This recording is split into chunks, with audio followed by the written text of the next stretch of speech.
Baik. Bismillahirrahmanirrahim. Assalamualaikum warahmatullahi wabarakatuh. Saya Adinda Rizky Febianto, NPM 1717-051042, eee, kelas B. Pada kali ini saya akan menjelaskan, 3 buah soal yang merupakan soal ujian tengah praktikum machine learning tahun ajaran 2020-2021. Yang pertama kita akan lihat dulu data yang akan digunakan. Data yang akan digunakan adalah data dari UCI Machine Learning Repository menggunakan data Epileptic Seizure Recognition Dataset. Dari sini kita langsung ke attribute information saja. Di attribute information di kolom Y nanti akan ada kategori 1, 2, 3, 4, dan 5. Kemudian ada keterangan bahwasanya semua subjek mulai dari 2, 3, 4, 5 itu tidak terkena epilepsi, namun hanya 1 yang terkena epilepsi. Jadi nanti kita akan gunakan kolom Y ini sebagai kolom kategori. Kita akan buat kategorisasinya berdasarkan kolom Y. Kita langsung masuk ke RStudio saja. Untuk soal pertama kita akan lakukan analisis data, apa isi dari data, dan kemudian analisis korelasi dan normalisasi data sebelum dan sesudah dinormalisasi. Kita akan import data terlebih dahulu. Setelah kita import datanya, data akan terlihat seperti ini. My data, ada kolom X, kemudian X1, kemudian kita akan lihat ke kolom Y. Kolom Y ada di data ke 107, di kolom ke 179.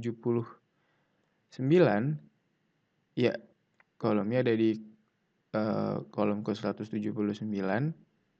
Dalam artiannya 180 karena tadi ada kolom X. Jadi ini urutan kolom ke 180.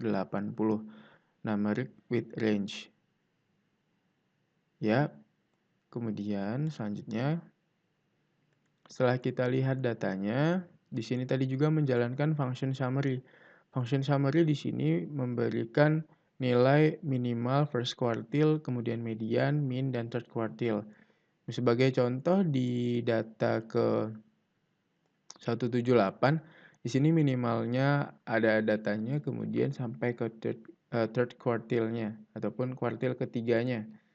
Selanjutnya adalah kita akan melakukan normalisasi data terhadap MyData. Kemudian datanya akan kita simpan ke dalam norm data. Nah, sebagai prasyarat, di sini kita perlu untuk mencari min datanya ataupun rata-rata datanya. Kemudian kita akan mencari standar deviation data. Nah, nanti setelah dua data ini ketemu, kita akan masuk untuk normalisasinya. Sebagai contoh untuk min data kita menggunakan fungsi apply. Fungsi apply di sini punya 3 parameter. Yang pertama adalah data itu sendiri berupa data numerik, kemudian ada marginnya ini 2, kemudian functionnya kita akan cari rata-rata, jadi kita gunakan function min. Kita langsung jalankan semuanya.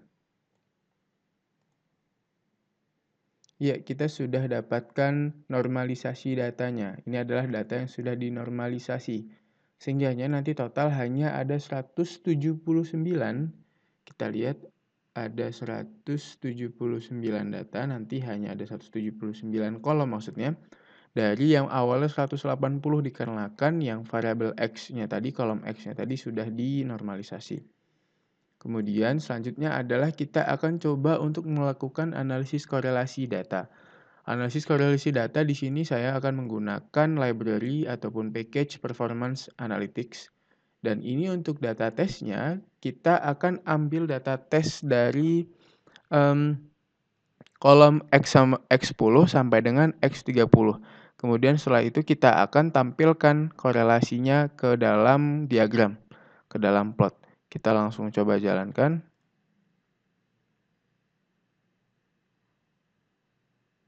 Ya, ini adalah diagram plotnya yang sudah dijalankan. Jadi di sini maksud dari diagram plot ini adalah kita bisa lihat di garis diagonal muncul dari X10, X11, X12 sampai dengan X30. Kemudian selanjutnya yang di bawah ini adalah korelasi multivariabelnya. Kita bisa lihat korelasi multivariabelnya saling terhubung. Kemudian selanjutnya yang ini plottingnya maksud saya. Scatterplot maksud saya, scatterplot multivariabel. Kemudian selanjutnya yang di atas diagonal adalah korelasi.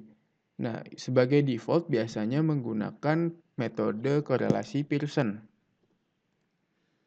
Selanjutnya, lanjut untuk nomor 2, kita akan mengerjakan soal yang berkaitan dengan clustering partisional dan hierarki. Analisis matriks distance data, kemudian partisi dengan k-means dan metode elbow, kemudian kemukakan dalam bentuk grafik. Selanjutnya adalah partisi hierarki. Jadi nanti hasilnya adalah grafik dendrogram. Yang pertama kita perlu hitung terlebih dahulu untuk jarak distance object. Ya, kita akan tunggu terlebih dahulu sampai sampai program selesai dijalankan untuk distance object. Kita sudah temukan distance sudah selesai untuk eksekusi distance object di sini. Nah, selanjutnya adalah untuk table distance, tapi untuk table distance tidak akan dijalankan. Maksud dari table distance di sini adalah mengubah distance object menjadi matriks dan dimasukkan ke dalam table distance. Nanti hasilnya akan seperti ini untuk yang table distance. Ya, ini adalah contoh table distance. Gambarnya nanti setelah kita jalankan yang ini akan menjadi seperti ini. Kita bisa lihat range distance-nya dari 0 sampai dengan 100, kemudian indeksnya. Selanjutnya, kita akan melakukan partisi clustering k-means. Kita akan masukkan data ke dalam variabel bernama k-member data, kemudian kita nanti akan lakukan plotting-nya.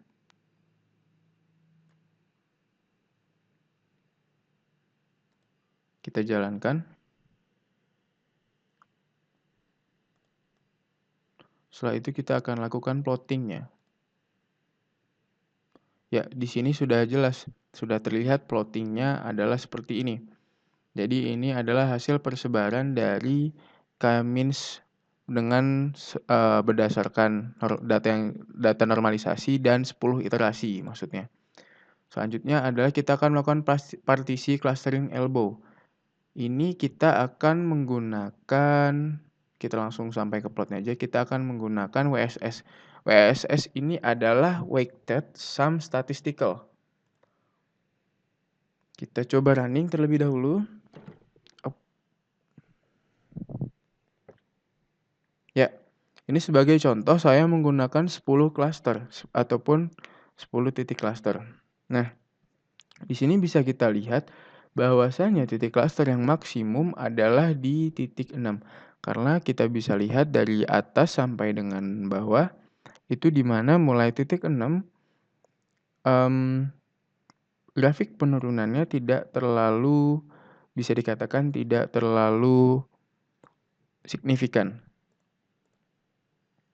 Selanjutnya, di sini yang terakhir itu adalah untuk membuat clustering secara hierarki menggunakan function hClust.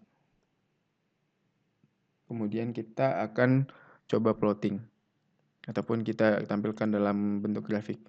Untuk hierarki clustering nanti hasilnya adalah cluster dendrogram sebagai berikut. Memang tidak tampak terlalu jelas dikarenakan jumlah data yang terlalu banyak, jadinya dendrogram yang dihasilkan pun tidak maksimal karena terlalu rapat.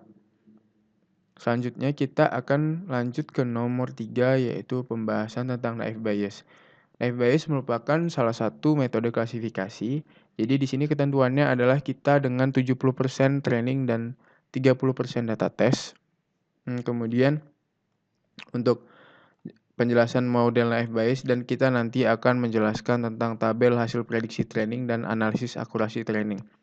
Yang pertama, apabila kita belum memiliki ataupun belum menginstal package-nya, yang kita perlukan adalah package deployer, dplyr, kemudian package naive Bayes, dan kemudian package PSYCH. Kebetulan saya sudah menginstal sebelumnya, jadi kita langsung load library-nya saja. Ketika sudah load library-nya, kemudian akan saya rubah ataupun saya pakai untuk merubah tipe data kolom pada kolom X yang tadi, yang ada banyak tadi kolom X, dan kolom Y. Dan kolom Y sebagai kategorisasi numerikal, kategori numerik. Oke, kita langsung jalankan saja. Setelah itu, yang perlu kita lakukan adalah membuat sheet ataupun mendeklarasikan sheet. Sheet tersendiri adalah generator angka pseudorandom.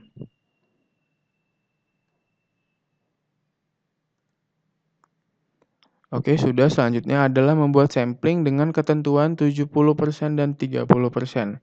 Kemudian kita akan buat untuk data trendnya dan data testnya. Di sini untuk sampling, jadi ada dua data sampling berdasarkan MyData karena pakai function enroll. Kemudian nanti akan digantikan karena di sini nilai replace-nya adalah true, kemudian dengan probabilitas 70% dan 30%, yakni yang sebanding dengan 0,7 dan 0,3. Kita langsung jalankan. Oke, sudah selesai. Selanjutnya adalah kita akan membuat model naive Bayes berdasarkan kolom Y.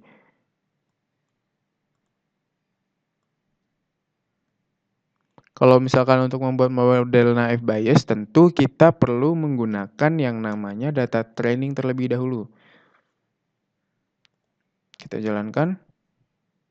Ya, setelah ini kita langsung bisa lihat bagaimana naive Bayes model yang terbentuk di dalam bentuk grafik. Di dalam bentuk grafik itu kita sambil menunggu bisa dilihat bahwasannya nanti hasilnya akan seperti ini. Jadi ada 5 kategori, ada 1, 2, 3, 4, 5. Kita lihat yang paling tinggi kategorisasinya adalah untuk nomor 1, yaitu 53,97.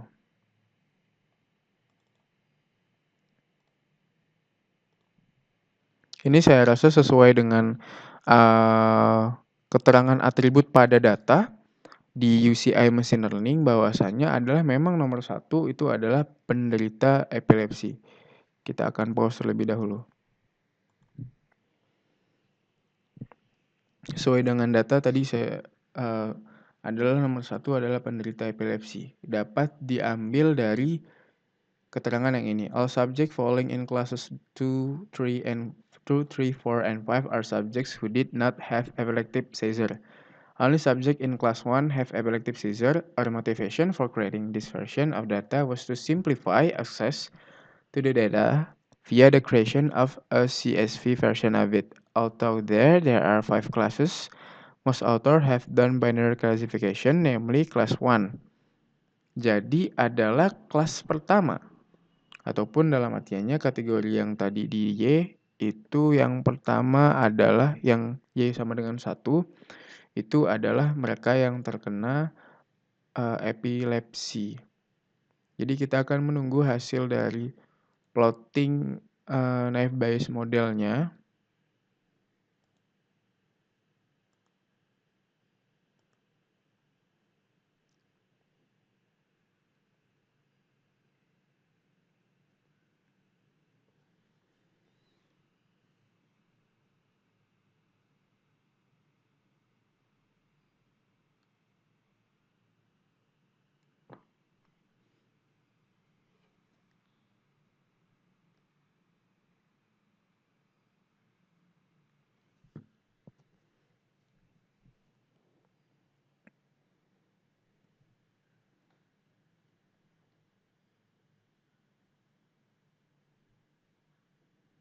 Cukup memakan waktu dikarenakan memang data yang digunakan cukup banyak dan memerlukan komputasi yang cukup kompleks.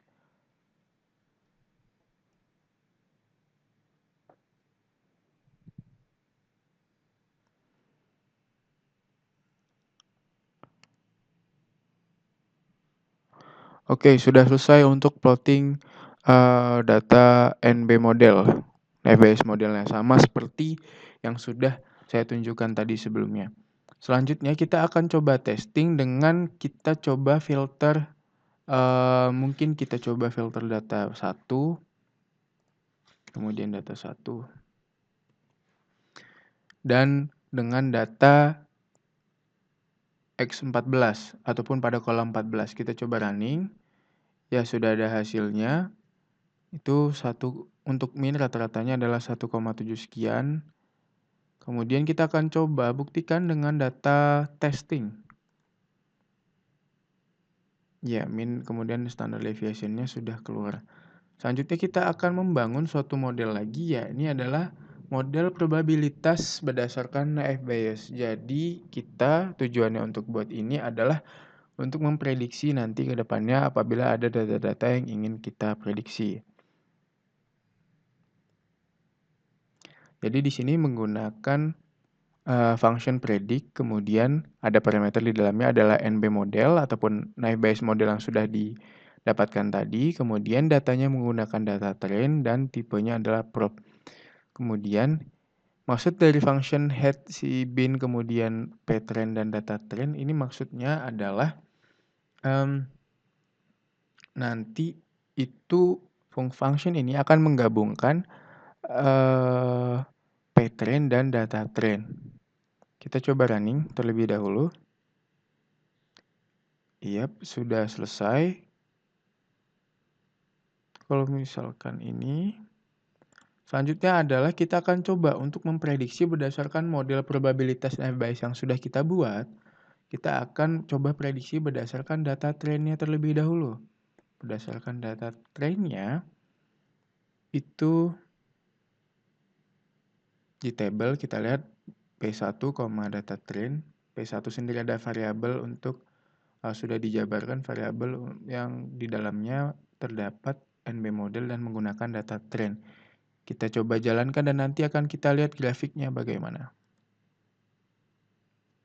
Ya, berdasarkan plot, bahwasanya tadi kita memang berdasarkan atribut data, yang terkena epilepsi adalah nomor 1. Sedangkan berarti berdasarkan data train, yang terkena epilepsi adalah mungkin sekitar 1.500 orang. Kemudian untuk lainnya itu tidak terkena epilepsi dengan keterangan yang nanti kita akan lihat lagi pada saat kita sudah selesai untuk pengujian di data prediksi dengan data tes.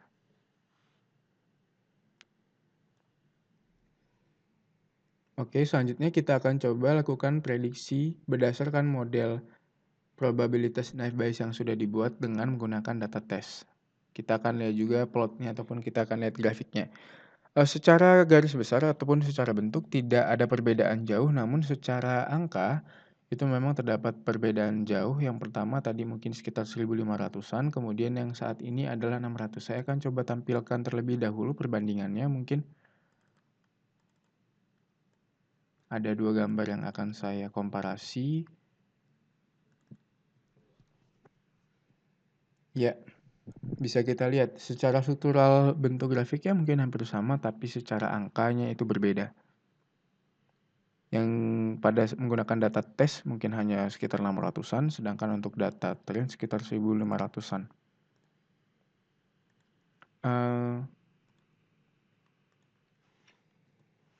Kurang lebih saya rasa cukup untuk penjelasan saya mengenai soal yang harus dikerjakan dalam ujian tengah praktikum mata kuliah Machine Learning tahun ajaran 2020-2021. Saya mohon maaf apabila ada kekurangan dan saya tutup. Terima kasih. Wassalamualaikum warahmatullahi wabarakatuh.